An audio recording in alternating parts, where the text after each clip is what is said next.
जय हिंद दोस्तों। आज वीडियो लेके आए हैं और आपने टाइटल पढ़ लिया है सर आपने।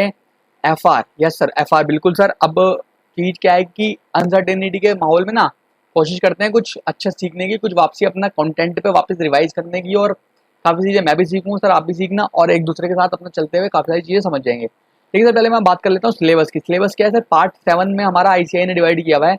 1 2 3 4 5 6 7 पार्ट इसी सीक्वेंस में चलेंगे। 16 38 40 36 ये एसेट वाइज है। इसकी वेटेज अपनी 10 से 15 से 25 नंबर की है। Same part 2 part 3 part 4 part 5 part 6 part 7 sir अपना सब तरीके का इस तरीके के हमारे पार्ट्स होते चले जाएंगे।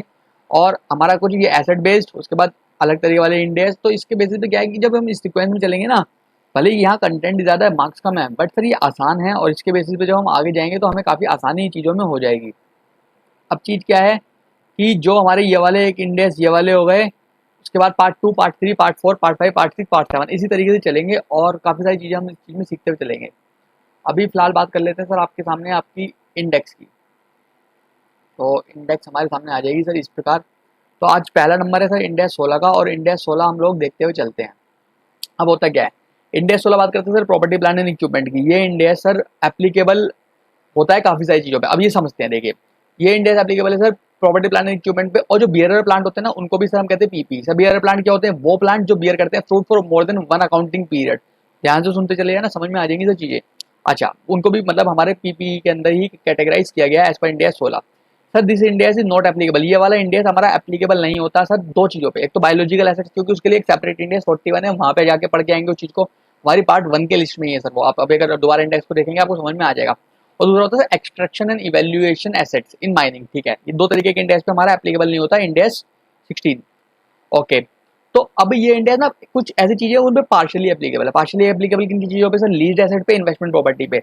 और इन पे जो पार्शियली एप्लीकेबल है ये होता है खाली डेप्रिसिएशन और आपका डेप्रिसिएशन और रिवैल्यूएशन के खाली रिलेशन में एप्लीकेबल है। सर समझ नहीं आई बात। ठीक है, इनके लिए भी एक अपना सेपरेट इंडेक्स है 116 और 40। अब उन इंडेक्स में ना अपना सब कुछ है, बट डेप्रिसिएशन और रिवैल्यूएशन की अगर वहां बात करनी है ना तो आपको घूम के वापस 16 पे आना पड़ेगा। इसको बोलते हैं इंडेक्स के सर लिंकेजेस। तो ये लिंकेजेस समझना बड़ा जरूरी है, हमको सीक्वेंस पता होना चाहिए पहले कौन सा इंडेक्स पढ़ना है, ताकि हम अगले को समझने के लिए एक प्रॉपर माइंड सेट में बैठे हो। सर आप जुलाई दे रहे हो, आप नवंबर दे रहे हो, कोई सा भी अटेम्प्ट दे रहे हो उसके आगे का भी कोई दे रहे हो, डजेंट मैटर, कंटेंट है सर, ले लीजिए। अच्छा, चल भाई आगे चलते हैं, मीनिंग ऑफ पीपी की बात कर लेते हैं। सर देखो पीपी का मतलब होता है, ध्यान से सुनना, वो टेंजिबल एसेट। अच्छा, टेंजिबल है सर, छू सकते हो, छू सकते हो चीजों को। अब tangible assets which are held for use, जिसको आप यूज करते हो सर किसकी, चार चीजों में, बोलिए मेरे साथ, चार चीजों में। Production of goods, rendering of services, आपका रेंटल टू अदर्स, और एडमिनिस्ट्रेटिव पर्पस। चार बातों के लिए आप किसी भी टेंजिबल एसेट्स को हेल्ड फॉर यूज मतलब उसको रखते हो यूज करने के लिए, इन चार चीजों के लिए। और उसका आपका जो एक्सपेक्टेड लाइफ है वो मोर देन 1 अकाउंटिंग पीरियड है, आप उसको बोल देंगे पीपी। बहुत बढ़िया सर, ये छोटी सी definition, tangible assets held for use in चार पर्पस के लिए, और उसकी एक्सपेक्टेड लाइफ 1 साल से ज्यादा की है। सर एग्जाम्पल के रूप में land, building, machinery, furniture, vehicle, Apple tree, ये चीजें इनमें आ जाती हैं। इसके बाद सर दे दिया था सर जी ने हमारे ब्रेक। अब ब्रेक दे दिया था तो हमारा तो ब्रेक नहीं है ना सर, हम तो आगे बढ़ेंगे सर। अच्छा, अब वो जो अब ऊपर से ये एरो दिख रहा है, मैंने ना सारी प्रेजेंटेशन पहले कर रखी है, मतलब इंपॉर्टेंट वर्ड्स वगैरह सब कुछ मैं पहले से हाईलाइट करके आया है, ताकि हमारा टाइम ना आपका खपत हो, कंजम्पशन टाइम की ज्यादा ना लगे। टेंजिबल एसेट नीचे चलते हैं सर। टेंजिबल एसेट्स में होते हैं सर वो जिसका सब्सटेंस ऑफ इट्स ओन होता है, अपना खुद का सब्सटेंस है। यानी कि देखिए सर, ये डब्बा है ना, इसका अपना एक सब्सटेंस है। तो काफी चीजें हैं सर, ये माउस है ना, इसका एक अपना सब्सटेंस है। तो सब्सटेंस खुद का होना बड़ा जरूरी है। अब उसमें ना पीपी के अंदर some portion of intangible assets हो सकते हैं, some portion of intangible assets के अंदर हो सकते हैं। तो उसके लिए हमें करनी पड़ती है क्लासिफिकेशन। क्लासिफिकेशन कैसे, मान के चलिए सर खाली टेंजिबल पार्ट है तो रिकॉर्ड कर लीजिए एस पीपी, बहुत बढ़िया। टेंजिबल और इनसिग्निफिकेंट इंटेंजिबल पार्ट है तो सर एक काम कर, इनसिग्निफिकेंट है ना, भूल जाए इंटेंजिबल पार्ट को, सर जी खाली जो टेंजिबल पार्ट है उसको रिकॉर्ड कर लो एस पीपी। मैं कह रहा हूँ सिग्निफिकेंट इंटेंजिबल पार्ट है, और नहीं, हाँ सिग्निफिकेंट इंटेंजिबल पार्ट है। अब सर यहाँ पे लगेगी स्प्लिटिंग मेथड। बहुत थोड़ा तेज हूँ क्योंकि सर रिवीजन एक तरीके का, और समझ में आप लोगों को आ जाएगा। अब स्प्लिटिंग मेथड क्या होता है, मान के चलिए आपको कोई ऐसा टेंजिबल एसेट जिसके अंदर सर कहीं ना कहीं मेजर पार्ट आपका इंटेंजिबल का छुपा है, आपको स्प्लिट करना पड़ेगा, टेंजिबल इंटेंजिबल दोनों को अलग अलग एसेट के रूप में आपको रिकॉग्नाइज करना पड़ेगा। एक के लिए आप 16 लगाइए, एक के लिए इंडेक्स 38 लगाइए, जो अगला ही इंडेक्स हमारा होने वाला है। इसके काम करने के लिए हमको लगाना होता है सर बेस्ट जजमेंट रूल। अच्छा, बेस्ट जजमेंट रूल लगा के क्लासिफिकेशन हो जाती है सर। जैसे कि आपका लैपटॉप का कोई भी लैपटॉप या फोन है, उसमें टेंजिबल पार्ट होता है और उसके अंदर इंटेंजिबल पार्ट क्या होता है, सॉफ्टवेयर। बहुत बढ़िया सर। रिकॉग्निशन प्रिंसिपल क्या होता है, देखिए रिकॉग्नाइज प्रिंसिपल क्या होता है, किसी भी एसेट को, किसी भी पीपी को अगर आपको रिकॉग्नाइज करना है ना अपनी किताबों के अंदर, अपनी बुक्स के अंदर, सर ध्यान रखना आपको रिकॉग्निशन प्रिंसिपल को सेटिस्फाई कराना बड़ा जरूरी है। और वो रिकॉग्निशन प्रिंसिपल अगर आप नहीं सेटिस्फाई करा पाए तो क्या होगा भाई, तो सर आप उस पीपी को रिकॉर्ड नहीं कर सकते। अच्छा, रिकॉग्निशन प्रिंसिपल क्या है, दो कंडीशन दोनों सेटिस्फाई करा लेना सर। कहता है वो जो आपका एसेट है वो फ्यूचर इकोनॉमिक बेनिफिट जनरेट करके देगा, आपको एक्सपेक्टेड है कि वो एंटिटी को फ्लो होंगे ही होंगे उसके फ्यूचर इकोनॉमिक बेनिफिट। मतलब क्या सर, मान लो मेरी मशीनरी है, मुझे पता है सर मेरी मशीनरी को यूज करके कहीं ना कहीं आने वाले टाइम में कुछ ना कुछ मेरे को बेनिफिट देगी, और वो मेरे लिए प्रोबेबल है, मतलब मैं आज ही एक्सपेक्ट कर सकता हूँ, और प्रोबेबिलिटी होनी चाहिए कम से कम मोर देन 50% चांसेस मुझे है, पता है कि हाँ भाई ऐसा ही होगा। और नेक्स्ट पॉइंट होता है सर उसकी कॉस्ट जो है वो रिलायबली मेजर्ड होनी चाहिए। मतलब क्या है इस बात का कि वो मशीनरी मुझे पता है कितने की पड़ेगी, मुझे पता है उसकी कॉस्ट रिलायबली मेजर्ड है, मेरे को पता है वो कितने की पड़ेगी, और उसका फ्यूचर इकोनॉमिक बेनिफिट के बारे में मुझे पता है। अगर दो कंडीशन सेटिस्फाई करा गई, यानी कि future economic benefit are expected, यानी कि probable to flow to the entity, और प्रोबेबिलिटी का मतलब होता है मोर देन 50% चांसेस है कि बेनिफिट एंटिटी के पास आएंगे ही आएंगे, और उसकी कॉस्ट जो है वो रिलायबली मेजर्ड है। तो सर अगर ये दो कंडीशन आपने सेटिस्फाई करा ली ना सर, रिकॉग्नाइज कर लो भाई अपना पीपी। ये कुछ इंपॉर्टेंट बातें हैं जो एक्सप्लेनेशन होनी चाहिए। आगे चलते सर एक होता है अनेबलर एसेट का कॉन्सेप्ट। अनेबलर एसेट क्या होता है, देखिए देखिए सर, ये एक्सेप्शन है, एक्सेप्शन समझते हैं ना, अपवाद है पहले वाले पॉइंट का जो हमने पढ़ा ना वो एफईबी वाला। देखो अनेबलर एसेट वो होते हैं जिनका खुद का कोई एफईबी जनरेट नहीं करते सर। इसका एग्जांपल के रूप में मैं बोलूंगा रोड्स, अपना कोई एफईबी नहीं है सर, कोई ऐसा एसेट जो कि आपने एक्वायर कर लिया भाई लो, अपना कोई एफईबी नहीं है सर, लेकिन ये ना अपना कहीं ना कहीं किसी और एसेट से अपना एफईबी जनरेट कर जाते हैं, तो इनको बोलते हैं सर अनेबलर एसेट। क्या बोलते हैं सर, अनेबलर एसेट्स। अच्छा, तो ये जो एनेबलर एसेट्स होते हैं ना इनको भी हमको कैपिटलाइज करना पड़ता है एज पीपीई, पहला एक्सेप्शन एफईबी वाले पॉइंट का। सेकंड सर सेफ्टी एसेट्स होते हैं कुछ, यानी कि सीसीटीवी कैमरा जो एम्प्लॉय की सेफ्टी के लिए लगाए जाते हैं सर, ध्यान से सुनना, उनको भी आपको कैपिटलाइज करना पड़ेगा, चाहे उनका खुद का एफईबी कुछ नहीं होता, ये बात हमको पता है। जो दो चीजें, दो आपको एक्सेप्शन समझ में आ गई सर। मान लो कोई आपने एक्वायर करा है कोई ऐसा एसेट जो कि लाइक बिल्डिंग फॉर स्कूल आपने एक्वायर कर लिया कोने में देखो, तो सीएसआर एक्सपेंसेस के थ्रू, सीएसआर इसके लिए एक अलग गाइडेंस नोट है, अलग चैप्टर है, पार्ट 7 में मैं आपको कवर करा दूंगा, और अब देखते जाइए। अगर ये सीएसआर एक्सपेंसेस के थ्रू आपने कोई बिल्डिंग फॉर स्कूल आपने परचेज कर लिया है ना, तो उस एसेट को आप कभी भी रिकॉग्नाइज नहीं करोगे एसपीपी। ये बात हमेशा अपने भेजे में डाल के रखना कि जो सीएसआर एक्सपेंसेस है वहाँ पे इंडिया 16 ने बाबला अपना उससे थोड़ा सा तंगी है, और वहाँ पे आप सीएसआर एक्सपेंसेस के लिए गाइडेंस नोट आगे आगे आएगा, उस पर हम अपना कवर करेंगे। अच्छा सर स्पेयर पार्ट्स नहीं होते वो mould dies rigs pictures spare parts stand by और इक्विपमेंट, जो ये चीजें होती हैं इनका क्या होगा सर, जो छोटी मोटी चीजें होती हैं स्पेयर पार्ट्स। सर बहुत बढ़िया है, आप पीपी मानना चाहते हो इसको, आप डेफिनेशन क्वालिफाई करा लो सर। पीपी की कौन सी definition, tangible assets held for use more than one accounting period, और उनकी सर्विसेज ये इतनी सारी होनी चाहिए, तो वो चीज़ आपको कवर करा लीजिए जो हम डेफिनेशन ऊपर पढ़ के आए हैं। अगर वो डेफिनेशन आपकी स्पेयर पार्ट क्वालिफाई करा जाते हैं सर, तो आपका वो पीपी बन जाएगा। अदरवाइज सर एक काम करना, आप इंडेस दो जो कि इन्वेंट्री है उसकी गोदी में जाके ले लिया सर, वो आपको अपने पास रख ही लेगा, नोट एंड बिग इशू। ठीक है सर, आप पढ़ सकते हैं, इसकी डेफिनेशन आपके सामने अंग्रेजी में लिखी भी आ रही है। अच्छा देखिए होता क्या है सर, हमारे ना क्लास वाइज चलते थे, 1 2 3 4 5 क्लास लग गई, किसी इंडेस पे 6 क्लास लग गई, तो ये हमारा ना फर्स्ट पार्ट था, उस क्लास का फर्स्ट पार्ट था, ऑलमोस्ट हाफ क्लास के टाइम पे इन्होंने लिया था। तो आप देख सकते हो अपनी लिस्ट में से, देखिए नवंबर एफआर सिलेबस और बाकी सब्जेक्ट्स भी हैं, धीरे धीरे हो सकता है वीडियोस आ जाए। चैनल सब्सक्राइब कर लेना भाई अगर वीडियोस पसंद आ रही है। सिलेबस देख लिया, अब इंडेक्स पार्ट 1 देख लिया, पूरी लिस्ट है सर आपके सामने, पूरा सब्जेक्ट है सर इसके अंदर। अब हम बात कर लेते हैं इंडेक्स 16 पार्ट 2। सर देखिए बहुत आसान है, कंपोनेंट बेस्ड अकाउंटिंग, कोशिश करूंगा आज 2 देने की, 2 क्लासेस की वीडियो दे दूंगा, और कल इस इंडेक्स को पूरा कवर करा दूंगा, ये मेरी गारंटी है। आज ये क्लास करिए और समरी भी हो गई है, तो थोड़ा सा अभी प्रेजेंटेशन वाइज थोड़ा सा अभी आज सेटिंग लंबी नहीं दे सकता, कल इसको कवर करा दूंगा पूरा, और आपको एक सिलेबस दे दूंगा कि मेरा कितने दिन में कौन सी वीडियो कब आपको मिल जाएगी। सर देखो लॉकडाउन का टाइम है, अनसर्टिनिटी का टाइम है, सीखना ना सीखना आपके हाथ में है सर। मैं बता रहा हूँ आपको, वजह ढूंढी है सर, पढ़ने की वजह ढूंढी है, ये मैंने पोस्ट भी डाली थी एक बार पीछे अभी फेसबुक वगैरह पे और ट्विटर पे, सर वजह तो ढूंढनी होगी पढ़ने की सर। अगर डायरेक्ट वैसे नहीं पढ़ाई जा रही हो तो किस तरीके से तो करिए सर, बहुत ज़रूरी है। और देखिए सर एग्जाम कब होंगे हमें नहीं पता, ना जुलाई का पता ना सर नवंबर का पता, मैं कह रहा हूँ अगले मई तक का सर्टेनिटी नहीं है सर, तो कुछ तो सीखना ही पड़ेगा ना काम, तो कुछ तो सीख लेते हैं सर हम भी, आप भी सीख लीजिए सर, बहुत ज़रूरी है। तो आगे चलते हैं, रिवाइज करिए सर, इनके पेपर हैं। देखिए कंपोनेंट बेस्ड अकाउंटिंग, यहाँ पे क्या होता है सर, यहाँ पे ना कंपोनेंट बेस्ड अकाउंटिंग का कॉन्सेप्ट चलता है। कंपोनेंट बेस्ड अकाउंटिंग का मेरे भाई मतलब देख सुन ध्यान से सुनना, एक्चुअली होता क्या है, ये 11वीं 12वीं नहीं है, ये सीए कोर्स है सर, ये कोई 10वीं 12वीं से आसान तो है नहीं, ये बात हम सब जानते हैं। जब ये 10वीं 12वीं से आसान नहीं है ना, तो इसमें वो वाला तरीका तो लगेगा नहीं कि आपने हाँ भाई एक एसेट उठाई उस पर डेप्रिसिएशन पूरे पूरे मार दिया। यहाँ लगता है कंपोनेंट बेस्ड, यानी कि एक मशीनरी को डिफरेंट पार्ट्स में ना आपको ब्रेक करना पड़ेगा, टप टप टप टप उनके कंपोनेंट को अलग करना पड़ेगा। Component of PPE are to be identified in any PPE for the purpose of depreciation and replacement. Depreciation और replacement के पर्पस के लिए आपको कहीं ना कहीं कंपोनेंट बेस्ड अकाउंटिंग करनी पड़ेगी। बहुत बढ़िया सर, डेप्रिसिएशन जो निकालते हैं एक इंडिविजुअल एसेट पे ना लगता है, उनके कंपोनेंट पे लगता है। तो कंपोनेंट वैल्यू को आप कंपेयर करोगे with respect to the total cost of the PP. मान लो पीपी की टोटल कॉस्ट इतनी है, तो अपने कंपोनेंट की कॉस्ट को चेक करिए, मेरे इंडिविजुअल इस कंपोनेंट की, ऐसा समझ नहीं आ रहा।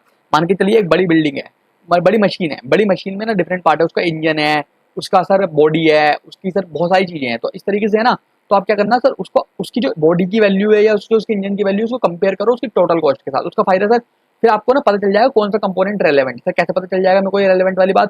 सर आप चेक करोगे कि जो कंपोनेंट आपने निकाला है क्या वो सब्सटेंशियल वैल्यू रखता है अपनी टोटल कॉस्ट के साथ कंपेयर करते वक्त। अगर वो सब्सटेंशियल वैल्यू रखता है ना बड़े भाई, तो सर वो आपके लिए रेलेवेंट हो गया, है ना। अब जो ये रेलेवेंट आपने ये जो रेलेवेंट अपने कंपोनेंट निकाले, उस रेलेवेंट कंपोनेंट में अब चेक करो कि क्या कोई दो ऐसे कंपोनेंट या तीन ऐसे कंपोनेंट तो नहीं है जिसका सिमिलर यूजफुल लाइफ है या जिसका डेप्रिसिएशन रेट सिमिलर है। अगर ऐसा है ना तो उनको कंबाइन कर लीजिए, उन पर डेप्रिसिएशन एक साथ निकालना। एग्जाम्पल आएगा ना सब समझ आएगी, लेकिन अभी सुनते रहना, वापस लेके आऊंगा। सर कुछ ऐसे कंपोनेंट भी हैं जिनका सब्सटेंशियल वैल्यू नहीं निकला, मान लो उनको क्या करेंगे, अगर जितने भी ऐसे कंपोनेंट आए ना जिनकी सब्सटेंशियल वैल्यू निकली, एक काम करना उनको ना क्लब कर देना और एक अदर कंपोनेंट मान लेना। तो उससे क्या होगा, वो जो एक अदर कंपोनेंट को एक कंपोनेंट लगाओ और उस पर डेप्रिसिएशन लगाओ, काम बच गया सर। तो वो अदर जो सब्सटेंशियल वाले नहीं है उनके उन पे मजे आ गए, अदर मानो एक साथ छुट्टी करो। सर कोई मेजर इंस्पेक्शन कॉस्ट हो रही है ना सर, उसको भी आपको कंपोनेंट ऑफ पीबी ही ट्रेड करना पड़ेगा, पॉइंट नंबर 3 पढ़ लेना। और उसको पीबी कंसिडर करना पड़ेगा, ये बात भी हम अपना समझ जाते हैं। उसको भी एक अलग ही मतलब एक अलग कंपोनेंट उसको ट्रेड करना पड़ेगा मेजर इंस्पेक्शन कॉस्ट को। हर कंपोनेंट को उसकी डेप्रिसिएशन जो लगेगा उसकी अपनी ही इंडिविजुअल यूजफुल लाइफ के बेसिस पे लगेगा, ना कि मेजर पूरे एसेट की बेसिस इंडिविजुअल लाइफ पे। अच्छा ये पॉइंट ध्यान से सुनिए, पांचवा पॉइंट देखिए क्या कहता कहता upon replacement of the component. जब भी आप किसी कंपोनेंट को रिप्लेस करते हो तो नया आएगा पुराना जाएगा, तो जो नया आएगा उसको कैपिटलाइज कर लेना, लेकिन पैरा 7 के हिसाब से जो ओल्ड कंपोनेंट है ना सर उसको डी रिकॉग्नाइज कर लेना। ऐसी बात हमारा इंडिया 16 हमारे सामने आके कह देता है। डी रिकॉग्नाइज कर लेना मतलब सर ऑब्वियसली सर जो चीज आई वो तो अपने बुक में इनकॉर्पोरेट कर लो, लेकिन जो गई उसको वापसी हटाओ ना, उसकी बुक वैल्यू जो भी आ रही है। बहुत सही। अच्छा सर अब ये पढ़िए इधर कोने में, कहता sometimes book value of the old component is not available. क्या कहता, sometimes book value of the old component is not available with us. अच्छा on the date of replacement, तो क्या करेंगे सर, ये बहुत इंपॉर्टेंट केस है, स्टार लगा रखा है, आगे जाके फिर समझाऊंगा क्या मतलब है सर इस बात का। सर देखिए अगर आपके पास जो पुराना वाला नया कंपोनेंट आया उसकी तो वैल्यू आपको पता होगी जिस टाइम पे आपने खरीदा, लेकिन जो पुराना वाला कंपोनेंट गया ना उसकी बुक वैल्यू आपको नहीं पता। तो सर ध्यान रखना जो भी आप करंट कॉस्ट उसकी, आप जो करंट कॉस्ट लगा रहे हो ना नया एसेट पे, आप उसी को लेके बुक वैल्यू को लिए कंसिडर करोगे और आपको नेसेसरी डिस्काउंटिंग कंसिडर करनी पड़ेगी। समझ नहीं आया सर? तभी स्टार लगा रखा है बड़े भाई, स्टार देख लो, ये स्टार लगा रखा है, इसका क्या मतलब है एग्जाम्पल आएगा समझाऊंगा बहुत अच्छे से, वापसी लेके आऊंगा इसी वीडियो में। अच्छा रिकॉग्निशन कैसे होता है पीपी का? सर देखिए दो तरीके, एक्वायर्ड हो सकता है, पहले बात कर लेते हैं जो हमने खरीदी है हमने खुद बनाई। देखो बहुत आसान है, पीपी को हमेशा जब इनिशियली जिस टाइम पे खरीदा कैसे रिकॉग्नाइज करोगे किताबों के अंदर? सर वो प्रिंसिपल सेटिस्फाई अगर आप करा गए तो रिकॉग्नाइज करने के लिए ध्यान रखना आपको हमेशा लेना है कॉस्ट पे। इनिशियल रिकॉग्नाइज आपको करनी है सर कॉस्ट पे। कॉस्ट पे मतलब सर देखिए कॉस्ट को मतलब होता है सर परचेज प्राइस ले लीजिए, उसमें से डिस्काउंट घटाइए, रिबेट घटाइए, बहुत बढ़िया ले रख लिया। ये करने के बाद सर आप उसमें वापसी अपनी इंपोर्ट ड्यूटी जोड़ दीजिए। ये बच्चों वाले कॉन्सेप्ट सर कॉस्ट का पार्ट बना रहे हैं, कोई जीएसटी अदर टैक्स जिसका क्रेडिट नहीं मिलेगा। अरे सर बेसिक्स हैं मतलब ऑफिस वाले पॉइंट है सर ये सीधे सीधे, ये बात हमको समझ में आ गई। Purchase price, discount, rebate, import duty जोड़ी, जीएसटी अदर जो भी हमारा टैक्सेस आया जिसका क्रेडिट हमको नहीं मिलेगा वो जोड़ दिया। सर आगे सुनिए, कोई ऐसी डायरेक्टली एट्रीब्यूटेबल कॉस्ट जो कि पीपीवी पे इनकर्ड हुई है to bring it to the present location and condition intended by management. Management ने बोला सर हमको कि हमारे को ना ये वाली चीज यहाँ ला के रख दीजिए, इस कंडीशन में ला के रख दीजिए, इस प्रेजेंट कंडीशन लोकेशन में ला के रख दीजिए, वो मैनेजमेंट की इंटेंशन है। अगर वो इंटेंडेड बाय मैनेजमेंट है और ऐसा कोई डायरेक्टली एट्रीब्यूटेबल कॉस्ट आपने खर्च करी है वो भी आपको कॉस्ट का पार्ट बनाना पड़ेगा, और ये हम सीखेंगे लिस्ट आएगी नीचे।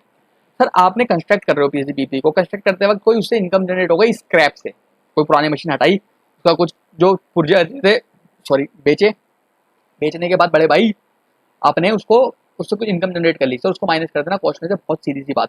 सर एक होता है इसमें ड्रॉल का कॉन्सेप्ट, आप लोगों को पता होगा, नहीं पता तो सुन लीजिए। सर एक ड्रॉल का कॉन्सेप्ट होता है, बोलते हैं D commissioning restoration other liability का। इसका प्रोविजन को हमको लेके आना पड़ता है और कॉस्ट का पार्ट बनाना पड़ता है। इसको हम अच्छे से सीखेंगे, इस पे आगे जाके हमें इसके नोट्स वगैरह मिल जाएंगे।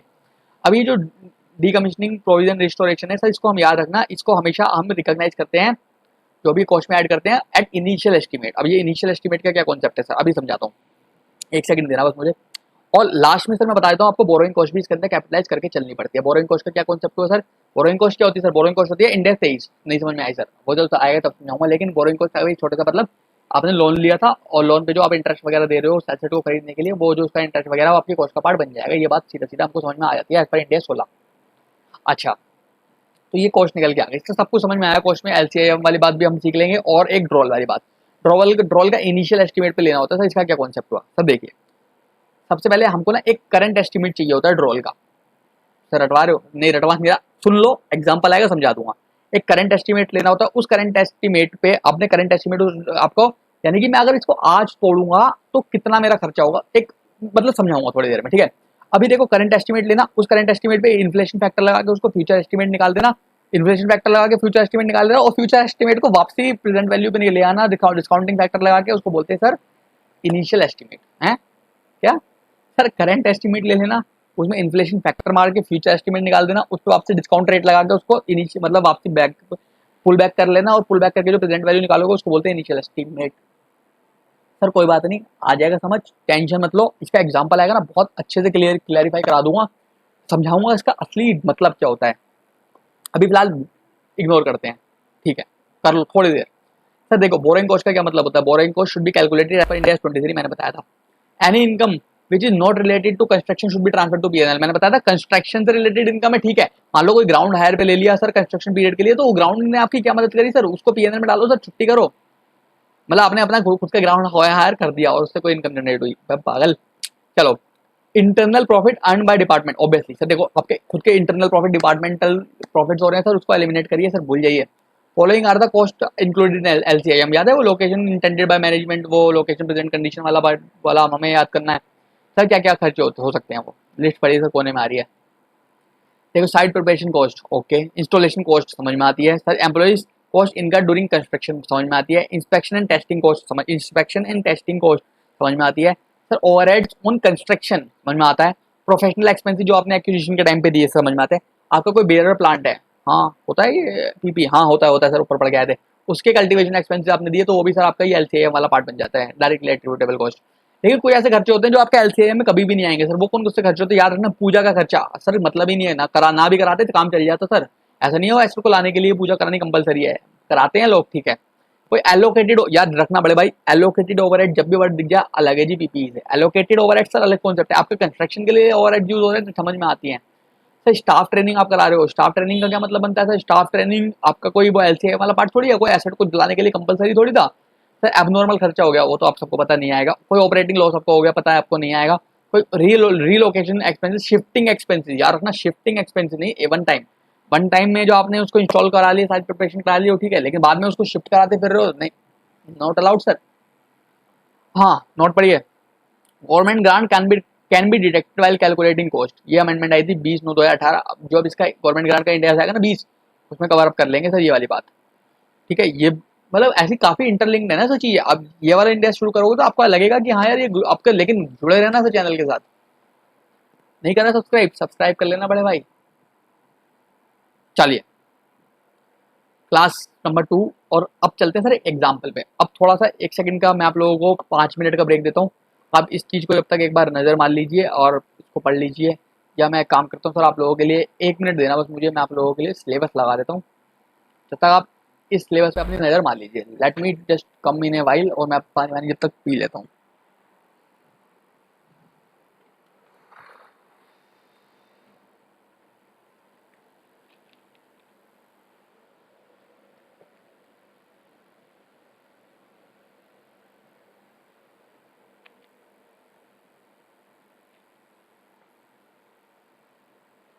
स्क्रीनशॉट लेना है, कुछ भी लेना है सर आप ले सकते हैं।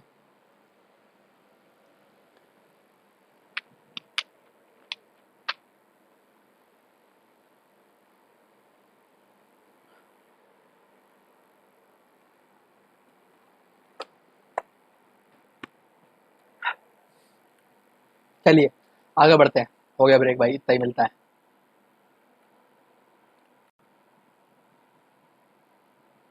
चलिए एग्जाम्पल देखते हैं सर सॉरी, ए लिमिटेड ने एक्वायर कर लिया कोई एयरक्राफ्ट जिसकी कॉस्ट थी सर 70 लाख रुपए की, 70 लाख रुपए का एयरक्राफ्ट खरीद लिया ए लिमिटेड ने 1/4/2015 को, ऐसा करा।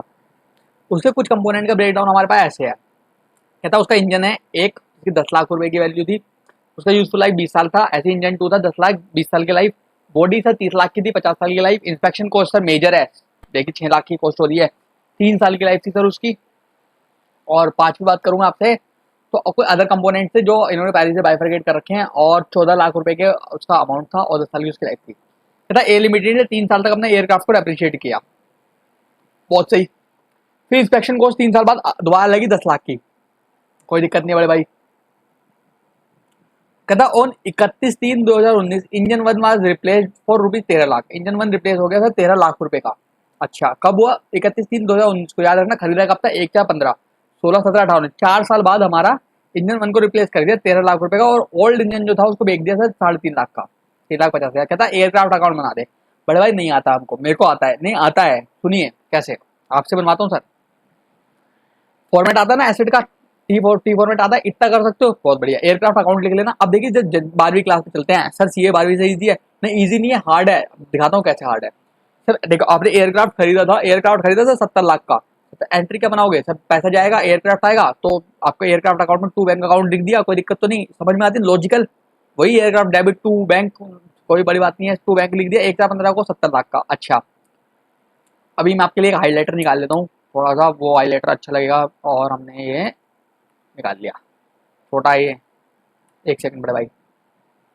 हाँ अब आपको एक गोल गोल दिख रहा है ना घूमता हुआ, ठीक है। बैंक हमने 70 लाख रुपए डाल दिया। अब हुआ क्या, कहता कि सबसे पहले उन्होंने बोला कि ए लिमिटेड ने 3 साल तक डेप्रिसिएशन लगाया, लगाओ 3 साल तक डेप्रिसिएशन, 70 लाख मत लगाया ना, कंपोनेंट चलते हैं, सीए 12वीं से इजी नहीं है। देखिए अब पहला साल 31/3/2016 को जो डेप्रिसिएशन लगाया, आप इंजन देखिए, इंजन क्या है, इंजन आपने देखा यूजफुल लाइफ 20-20 साल दोनों इंजन की है, पहले की भी दूसरे की। एक काम करवाई, मैंने बताया था ना सेम यूजफुल लाइफ होगी और आपका अलग कंपोनेंट होगा, उनको कंबाइन कर देना, कंबाइन करने के बाद उन पर डेप्रिसिएशन लगा देना। तो 10-10 लाख 20 लाख रुपए का सर, 20 साल का डेप्रिसिएशन, 1 साल का कितना आ गया सर आपका, 1 लाख रुपए आपने लिख दिया, बहुत बढ़िया। बॉडी आपने देखी, बॉडी 50 साल की लाइफ है, तो 50 साल के लिए आपका 60,000 रुपए का आपका डेप्रिसिएशन आ गया, बच्चों वाली calculation divide by 50। Inspection cost आपको पता है, आपको सेपरेट एक कंपोनेंट माननी पड़ती है, उसका डेप्रिसिएशन अलग लगेगा, 6 लाख के 3 साल से डिवाइड करके 2 लाख रुपए। अदर कंपोनेंट को भी आपने उसकी 10 साल से डिवाइड करके अपना 140 का जो भी आपका 1,40,000 रुपए का डेप्रिसिएशन आ गया। डेप्रिसिएशन टोटल बनता है 5 लाख रुपए, 70 लाख में से 5 लाख जाएंगे, तो आपकी बैलेंस शीट निकल के आ जाएगा 65 लाख रुपए, वो अगले साल कैरी फॉरवर्ड हो जाएगा 65 लाख रुपए। ये चीजें तो आपको पता ही, इसमें कोई बड़ी बात नहीं, कोई मारा मारी नहीं। अब इस 65 लाख की वापसी एसएलएम बेसिस पे डेप्रिसिएशन लगेगा, तो डेप्रिसिएशन तो ऑब्वियसली सेम ही आएगा, जो फर्स्ट टाइम था वही दोबारा आ जाएगा, यानी कि जो 5 लाख का डेप्रिसिएशन पहले था वही 5 लाख का डेप्रिसिएशन आ गया। अब वापसी 60 लाख हो गई, 60 लाख को फिर थर्ड ईयर में गए, अब थर्ड ईयर में फिर डेप्रिसिएशन लगा 5 लाख का, फिर 5 लाख का डेप्रिसिएशन लगा, लेकिन तीसरे साल में ही उन्होंने बोला कि इंस्पेक्शन कॉस्ट जो है वो अगेन इनकर्ड करी गई है 10 लाख रुपए, तो 10 लाख की आपने वापसी आपने इनकर्ड कर दी साल के एंड पे, जो है 31/3/18 पे, और फिर आपका बैलेंस शीट निकल के आ गया था 65 लाख रुपए। अभी 65 लाख रुपए आपका ओपनिंग बैलेंस बन गया अगले साल, है ना। अब हम पहुंच चुके हैं सर आपका 31/3/18, 1/4/18 को, 1/4/18 को हम पहुंच चुके हैं, बैलेंस भी आ गया। अब 1/4/18 इस साल में हमारा इंजन रिप्लेस हुआ है, याद रखना। तो अब जब डेप्रिसिएशन लगेगा ना, अब यहाँ से देखिए बहुत आसान है, यहाँ तक बच्चा बच्चा पहुंच गया होगा मेरे हिसाब से। अब यहाँ पे होने के बाद आप सोच के देखिए आप क्या करेंगे। आपका जो नया इंजन बिका वो 13 लाख रुपए का, आपने 13 लाख का खरीदा, यानी कि आपकी जेब से आप 13 लाख रुपए जाएंगे, बहुत बढ़िया है। तो 13 लाख रुपए आपने 31/3/2019 को बैंक में 13 लाख रुपए लिख लिए, ये बात आपको समझ में आ गई। अब डेप्रिसिएशन जब आप लगाओगे, आपने इस साल तक का तो पूरा डेप्रिसिएशन लगा के चलोगे ना, देखिए आपने इंजन पे पूरा डेप्रिसिएशन 1 लाख लगा दिया, बॉडी पे पूरा लगा दिया। अब लेकिन इंस्पेक्शन कॉस्ट का क्या है, वो पहले वाली तो खत्म हो गई, अब इस बार का इंस्पेक्शन कॉस्ट पे लगेगी, और अगेन आपने इंस्पेक्शन कॉस्ट इनकर्ड करी, हम मान रहे हैं पहले वाली 3 साल के लिए थी, तो ये वाली भी 3 साल के लिए ही होगी। तो सर 10 लाख पे 3 साल के लिए लगा दिया, हमारा 3 समथिंग आ गया, और अदर्स का हमें डेप्रिसिएशन पता है 140 जो पहले आ रहा था वही आ गया, क्योंकि आपका जो ये रिप्लेस हुआ साल के एंड में हुआ है ना, तो ये आपका डेप्रिसिएशन आ गया सर, बहुत बढ़िया। आपने ये डेप्रिसिएशन जो है ये भी हमने निकाल लिया, कोई दिक्कत तो नहीं इसकी, है ना। अब सर देखिए हुआ क्या, अब हमें निकालना है कि कितना लॉस कितना प्रॉफिट, ध्यान से देखना, बहुत आसान से समझाता हूँ। उनने का इंजन 1 रिप्लेस कर दिया 13 लाख रुपए का, और जो पुराना वाला था वो गया 3.5 लाख रुपए का। अब एक बात बताइए, इंजन 1 आपका शुरुआत में 10 लाख का था, उसकी पहले तो आज की बुक वैल्यू निकालो सर कितनी होगी। बुक वैल्यू निकालने के लिए हमको चाहिए होगा सर कैलकुलेटर, एक सेकंड में अपना कैलकुलेटर पिक कर लेता हूँ बड़े भाई, ये मेरा आ गया कैलकुलेटर। अब देखिए 10 लाख पे डेप्रिसिएशन जितना लगाया उसको हटाते चले जाओ, सीधा सा कॉन्सेप्ट है, कितना डेप्रिसिएशन लगाया था हमने, आप गिन सकते हो बराबर में से, आपने हर बार लिखते हुए चले हो, नहीं लिखना दूसरे तरीके से मैं आपको ये वर्किंग नोट में दिखा देता हूँ। आपने कहा 10 लाख की चीज थी, डेप्रिसिएशन 4 साल के लिए लगा, 10 लाख डिवाइड बाई 20/4 इतने का डेप्रिसिएशन, तो बुक वैल्यू आ गई सर ये 8 लाख की। 8 लाख की चीज को आपको मिले 3.5 लाख रुपए, तो आपको सर अल्टीमेटली नुकसान जो हुआ, वो आपको जो नुकसान हुआ सर, वो नुकसान कितने का हुआ बड़े भाई, नुकसान हुआ आपको 4,50,000 का। ऐसी कोई दिक्कत तो नहीं, तो वही थोड़ी बहुत चीजें हैं, तो है ना। यहाँ तक हमें समझ में आ गया, 4.5 लाख का लॉस हो गया। अब 4.5 लाख का लॉस हमने यहाँ पे अपने बुक में दिखा दिया, ये 4.5 लाख का लॉस हमने यहाँ पे दिखा दिया सर, बहुत बढ़िया। और आपको ये चीज, एक सेकंड मेरा पेन बंद हो गया यार, हाँ 4.5 लाख का हमने लॉस दिखा दिया। अब आपका वापसी क्या है सर, देखिए आप सीधी सी बात है, आपको मिला कितना, जो मिला पैसा वो आपने यहाँ लिख दिया, और एंट्री तो आपको पता ही है, पैसा आता है बैंक डेबिट होता है, बैंक डेबिट होता है, तो बैंक डेबिट में आपने यहाँ पे दिखा दिया इस साइड में, ठीक है। ऐसे ऐसे लॉस जो हुआ लॉस भी दिखा दिया, और बैलेंस शीट आपका ये कल अल्टीमेटली निकल के आ गया। होपफुली क्वेश्चन समझ में आया होगा, आसान है लेकिन 10वीं 12वीं से आसान नहीं है। हाँ, एक इंपॉर्टेंट है, ये एग्जाम्पल बड़ा इंपॉर्टेंट है सर, इसको समझने की कोशिश करिए। कहता ए लिमिटेड का एक प्लांट एंड मशीनरी जिसकी कॉस्ट थी टोटल 30 लाख रुपए की, उनका एक प्लांट था 30 लाख का, 4 साल पहले खरीदा गया था। डेप्रिसिएशन जो चार्ट होता है वो होता है WDV 10% के हिसाब से। कंपोनेंट आइडेंटिफाइड नहीं थे अर्लियर, ये वही वाला पॉइंट है जहाँ स्टार लगा गया था, अभी लेके जाऊंगा। अब एक कंपोनेंट आपने रिप्लेस कर लिया सर 5 लाख रुपए का, बहुत बड़े नया कंपोनेंट आपने पैसे दिए, 5 लाख रुपए नया ले लिया। पुराने वाला कितने का बिका नहीं बताया, हम मान के चलेंगे जी रद्दी के भाव गया, यानी कि फ्री फंड में गया। आपको 10% डिस्काउंट रेट है, कहते हैं जनरलाइज करके दिखा रहे सर जी एंट्री। जनरलाइज करने के लिए एक बात सीधी सीधी हमको पता है कि जो कंपोनेंट हमारा हमने खरीदा, पैसे दिए, पैसा गया, कंपोनेंट आया, तो सर जी जो पीपी आया डेबिट, जो गया वो क्रेडिट। गया क्या सर, बैंक गया, क्रेडिट है ना, पैसा गया हमारी जेब से, हमने एंट्री तो सीधी पास कर ली, बहुत आसान लगी। अब सर नुकसान कितने का हुआ, वो ओल्ड कंपोनेंट की वैल्यू तो हमें पता ही नहीं थी। अब सर पॉइंट पढ़िए, फिर वापसी क्वेश्चन पे आता हूँ। अब पढ़ो सर, साइड में क्या लगा ना, कहता बुक वैल्यू अगर ओल्ड कंपोनेंट की आपके पास अवेलेबल नहीं है तो आप क्या करोगे, करंट कॉस्ट को ही कंसीडर करके उसी के बेसिस पे बुक वैल्यू निकालोगे, आपको डिस्काउंटिंग करनी पड़ेगी। कैसे मतलब, सर आपकी जो मशीन थी ना, वो आपका जो कंपोनेंट था 5 लाख का जो आपने अभी खरीदा है, इसको उठाओ, इसको मान के चलो कि ये जो वैल्यू है वो पुरानी वाली मशीन की 4 साल बाद की है, तो इसको वापसी प्रेजेंट वैल्यू पे ले आऊंगा तो मेरे को पता चल जाएगा मेरी इनिशियल उस बुक वैल्यू की, उसकी वैल्यू कितनी थी जो मेरा अभी कंपोनेंट निकला है। तो कैसे करूँ मैं, पाँच अब डिस्काउंट कर लो सर, 5 लाख को अपना 4 साल पहले खींच के ले आओ। देखिए 1 डिवाइड बाय, अब करना कैलकुलेटर उठाओ, 1 डिवाइड बाय 1.1, 1 2 3 4, ये प्रेजेंट वैल्यू फैक्टर आया मेरे पास 0.683, 0.683 के मल्टीप्लाई मैं कर दूंगा सर 5 लाख रुपए से, तो मेरा आ जाएगा 341500।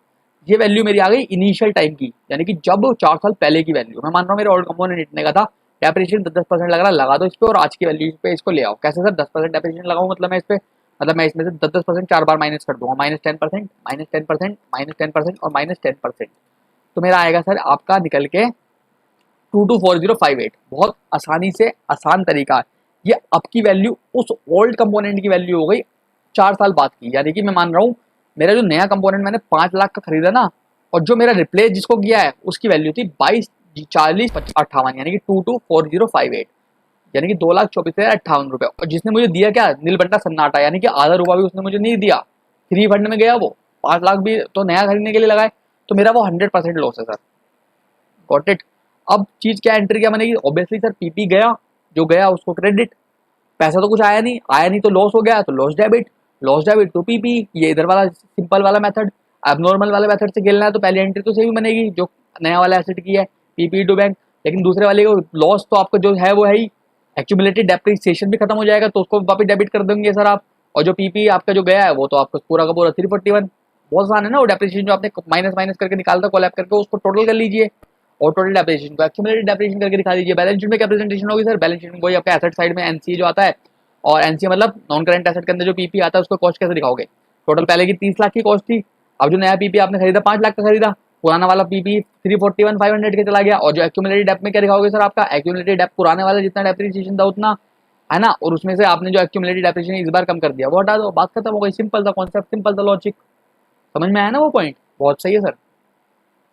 चलिए एक क्वेश्चन देख लेते हैं, ये क्वेश्चन किताब का ही क्वेश्चन है सर हमारी, और आपको स्टडी मैट के अंदर भी मिल जाएगा, स्टडी मैट के क्वेश्चन आप देख सकते हो। ये रहा एक, कहता सन लिमिटेड ने एक्वायर कर लिया एक हैवी रोड ट्रेलर जिसकी कॉस्ट थी 1 लाख रुपए विद नो ब्रेक। अभी इसका कहता इसका भी हमारे पास कंपोनेंट के पार्ट्स की डिटेल नहीं है।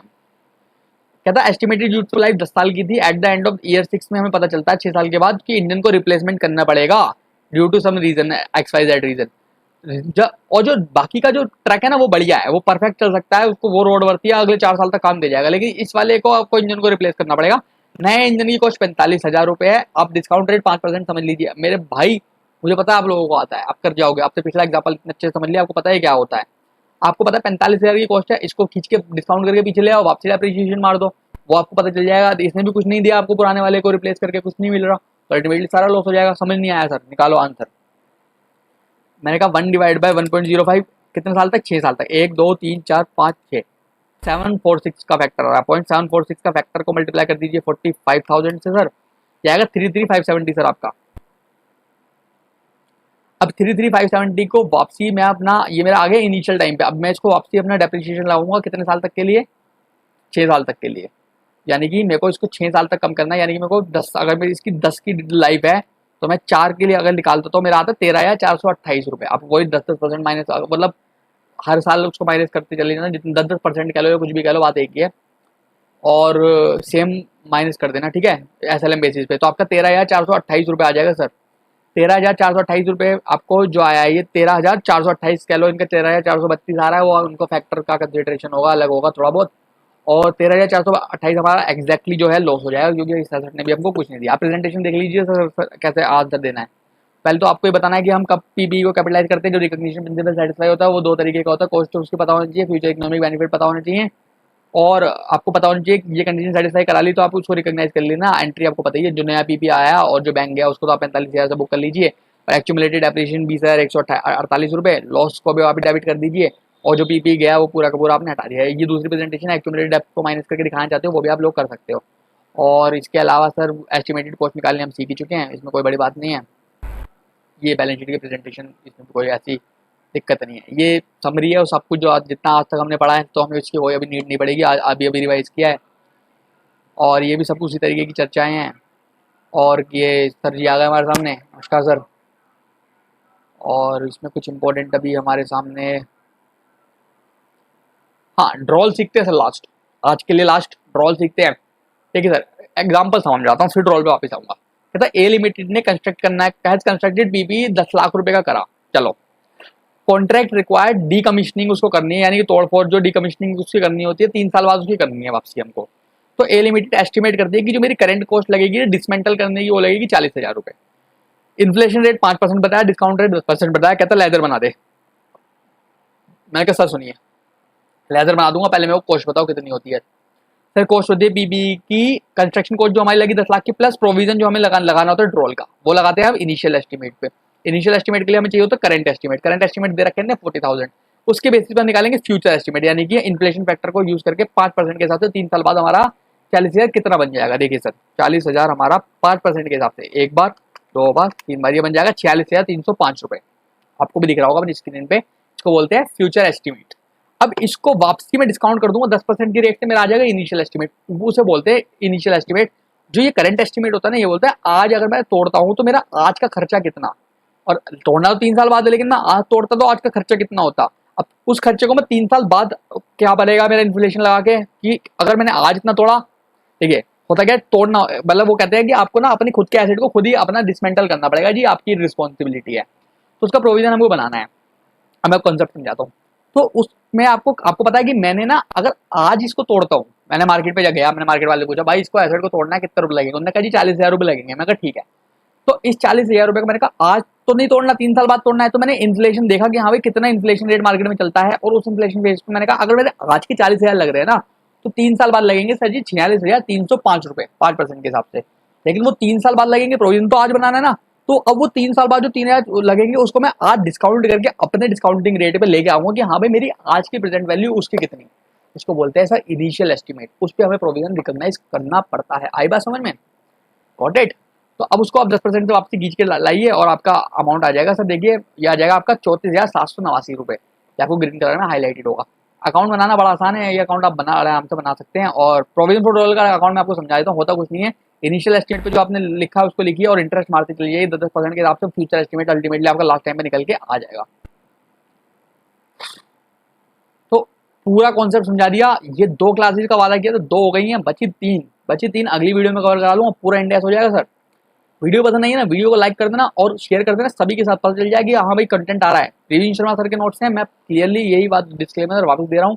मैंने अपने हैंड रिटन प्रेजेंटेशन में वापसी अपने नोट्स इसलिए नहीं निकाले क्योंकि सर कई बार राइटिंग इश्यूज हो जाता है, और बेटर ऑप्शन की जिस चीज़ से हमने पढ़ा है उस चीज़ से रिवाइज करें, या जिन्होंने अगर नहीं भी पढ़ा है तो वो अच्छे से अपने चीज़ों को रिवाइज कर पाएँ। तो होपफुली सर वीडियो पसंद आई, वीडियो को लाइक कर देना, चैनल सब्सक्राइब कर लेना, क्योंकि सर ऊपर देखिए क्या लिखा है सीए विद्यार्थी, और हाँ मैं और आप सभी उस फील्ड के विद्यार्थी ना सर जो अपने आप में दम रखते हैं, क्योंकि हम हैं सीए विद्यार्थी। बाकी मैं आप लोगों को दिखा देता हूँ सब चीज़ें, ये पूरा आप देख सकते हैं, ये पूरा कंटेंट है, पूरा आपकी स्क्रीन पर पूरा एफआर है। इसी तरीके से लॉ है, इसी तरीके से ऑडिट है, हो सकता है मैं वीडियो उनके भी ले आऊँ। तो चैनल सब्सक्राइब करोगे, नोटिफिकेशन आपके पास आएगा, आपके पास आएगा तो सर आपका ही होगा भला। जुलाई नवंबर डजेंट मैटर सर, कभी भी एग्जाम में पढ़ना तो है ही ना सर, पढ़ लेते हैं इसी तरीके से, पढ़ लेते हैं किसी तरीके से, तो कुछ तो मदद मिले सर। ठीक है, आज के लिए बस इतना ही। Okay guys, tata bye bye, take care, God bless you all.